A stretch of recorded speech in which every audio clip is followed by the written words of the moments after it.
Fact of the day. Fact of the day. Hello, hi, and welcome to Fact Today with me, my Lotsu. Today we're talking about blood groups. Before we get into it, there's something you should know.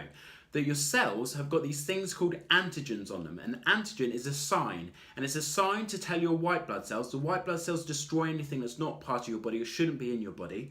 It's a sign that tells your white blood cells, hey, we're part of the body, please don't destroy us. So any of your cells that have this sign on aren't attacked by white blood cells. If there's a cell in your body that doesn't have the right sign, the right antigen, then your white blood cells will attack it. And the way that they attack it is that these things called antibodies attach to those specific cells, attached to those antigens on the cell that shouldn't be there. And then the white blood cells say, oh, those antibodies attached to that cell, let's go and destroy that cell. So there are 4 blood groups. And so we're going to go through these simple and then slightly more complex. A, B, AB and O. Only A and B have signs, have antigens on them. And the A and B antigen are sugars, so a specific sugar that's on the surface of your red blood cells. So if you are blood group A, you have the sugar, the antigen for blood group A on your red blood cells. So therefore your white blood cells, your antibody police, won't destroy your blood group A.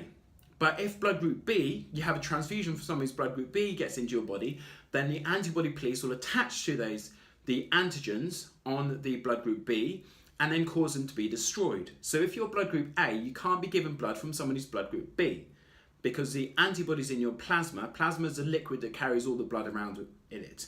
All the red blood cells and the white blood cells and platelets are carried around in the plasma. In your plasma, you've got antibodies for blood group B.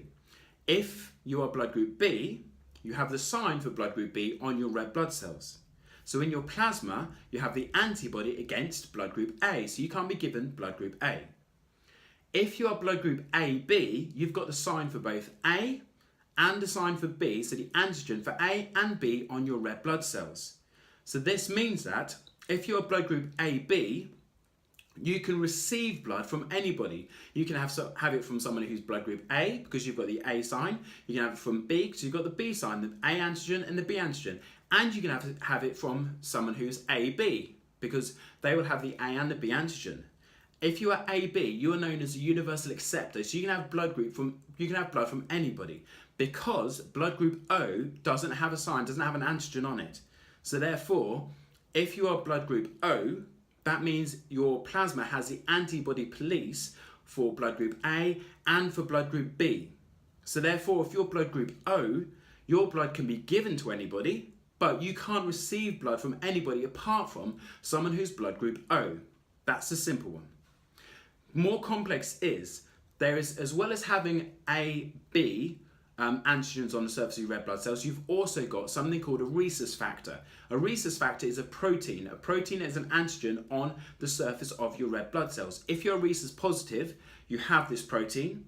If you're rhesus negative, you don't have the protein. So someone who's rhesus positive doesn't have any antibodies against it in their blood, because if they had antibodies against it, they'd destroy it. So someone who's rhesus positive is able to receive blood from anybody who has the same letter. So if you are A+, you can have blood from people who are A+. If you are A-, that means you've got the antibody police against the rhesus factor in your blood. So if you're A-, you can't have the blood from someone who's A+.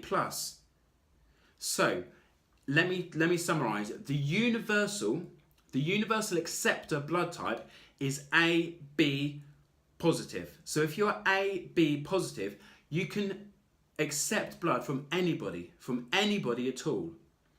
If you are O negative, you can give blood to anybody at all. But the problems are this: if you are AB positive, you can only give blood to someone who's AB positive. And if you are O negative, you can only receive blood from someone who is O negative. So there are good and bad sides to being both AB positive and O negative. Watch this again. If you're a bit confused, watch this again. Study the diagrams. Watch this again. Thank you very much for watching the video. Please subscribe if you enjoyed it. See you later. Love you, bye. Love you, bye. Love you, bye. Thanks so much. Peace out.